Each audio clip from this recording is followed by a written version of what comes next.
Lo primero es la satisfacción de saber que la literatura convoca, ¿no?, tantas personas y la figura de Gina, por supuesto, y de su libro.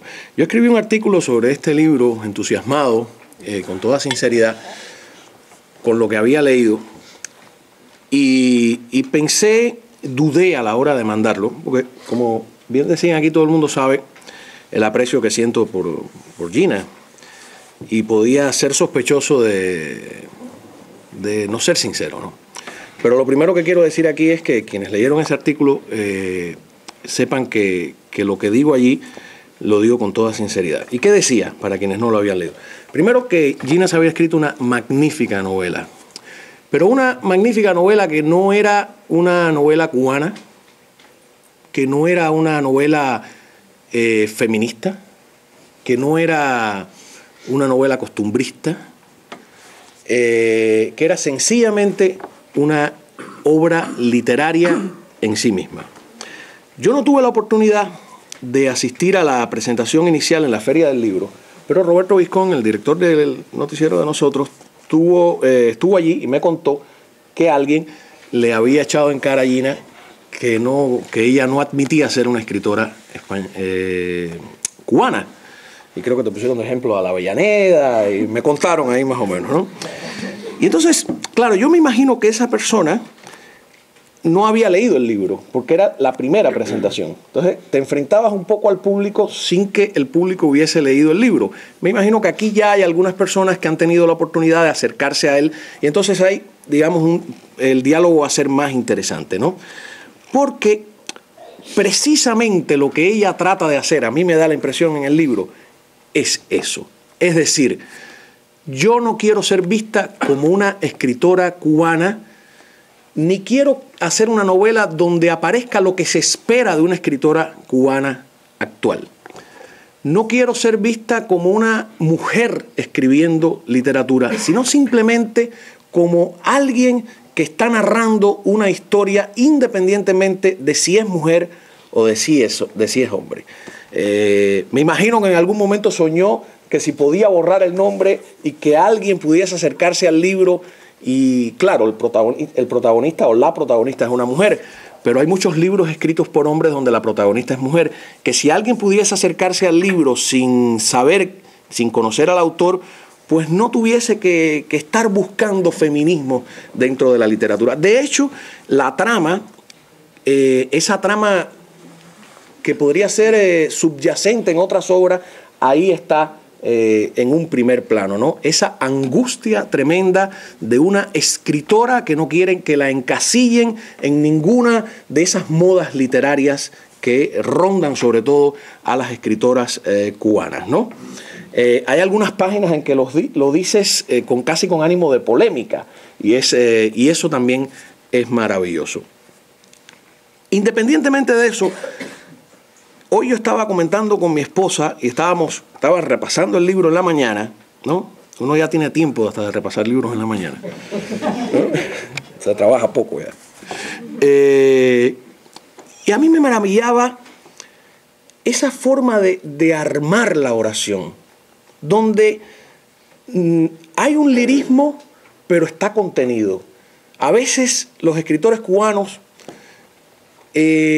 tenemos un lirismo que bordea lo cursi, donde hay explosiones de colores, fuegos artificiales, adjetivos rimbombantes. No, Gina está ahí exactamente en ese medio punto donde ni se pasa ni se queda corta. Y uno dice, bueno, ¿cómo logra Gina hacer esto? Yo me imagino que porque no escribió la novela a los 20 años. Porque es una novela, es una primera novela, pero es una novela madura. Es la novela de una escritora que ya está hecha completamente, ¿no? Y entonces, además de la profundidad del texto, hay una profundidad del pensamiento.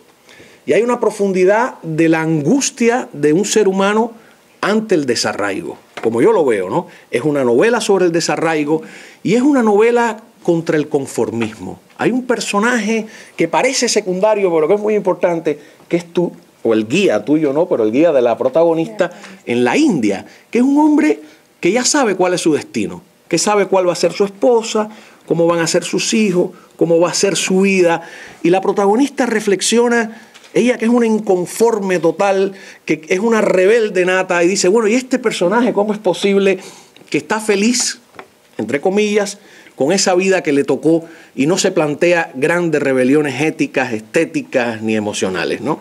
Entonces, yo advierto, y lo hice en el escrito, que este no es un libro para lectores, este es un libro difícil, y no quiere decir que se lea con dificultad, porque es un libro que cuando me vuelvo a acercar a él, le sigo encontrando cosas maravillosas. No sé si más adelante tú me des permiso para leer algunos, me da pena abrirlo porque está subrayado por todas partes como tarea, ¿no? Sí, así se debe hacer con los libros. Así se debe. Bueno, yo a veces te decía, lo llevo o no lo llevo, me compro uno nuevo para que no vean que lo he destruido por allá. Lo tengo además lleno de notitas. Si quieres comprar otro, pues de papelitos, etcétera. Como ven, también el libro tiene un sentido del humor que yo creo que es familiar, ¿no? Ramón me está mirando con ironía, ¿no? Hay una página, ahora me va a pasar igual que a Fidel, que se le perdían las páginas, ¿se acuerdan? Que describe un poco lo que yo estoy diciendo y que también la subrayé en aquel artículo. Carlos siempre dice que es inútil citarse a sí mismo, lo estoy haciendo desde el principio. Miren esto, cómo ella lo plantea, dice: yo, que desde pequeña había odiado la implícita docilidad de las niñas y me había propuesto vivir con la despreocupación de un hombre y escribir como mis autores favoritos, con la prosa desnuda, fálica y pulida, transparentemente viril. Había huido como de la peste de las autoras de moda con sus sagas de mujeres intuitivas y apegadas a la tierra.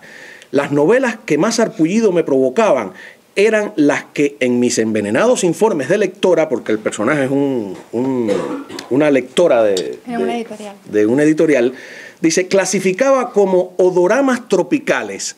Unas fogosas hembras lucían órganos sexuales que eran poco menos que una aquí tuve que ir para el diccionario, me mandaste varias veces, ¿no? Una cornucopia, ¿no? Después me explicas, ¿eh?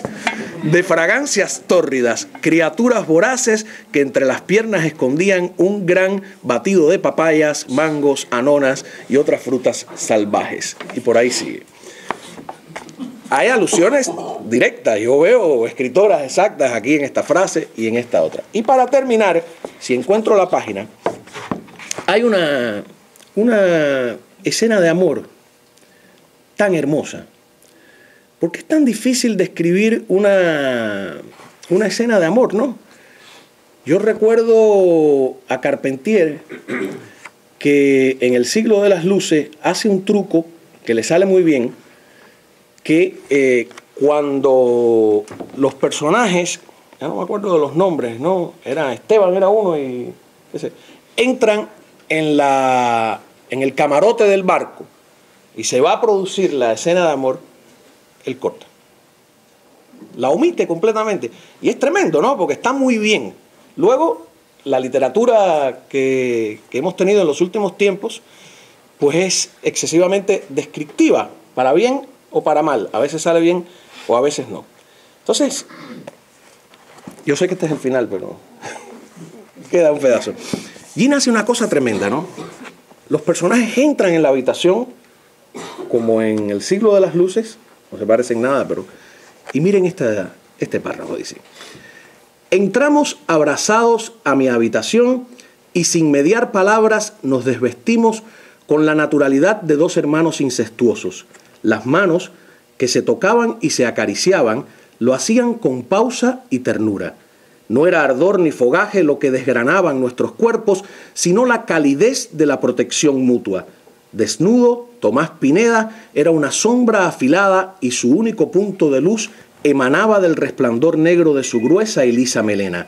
Sus dedos curtidos de jardinero recorrían mi espalda con la suavidad de un afinador de instrumentos y cada uno de sus besos eran flores deshechas. Me parece precioso y que describe un tanto lo que puede esperarse en el libro pero solo un tanto, ¿eh? Hay mucho más.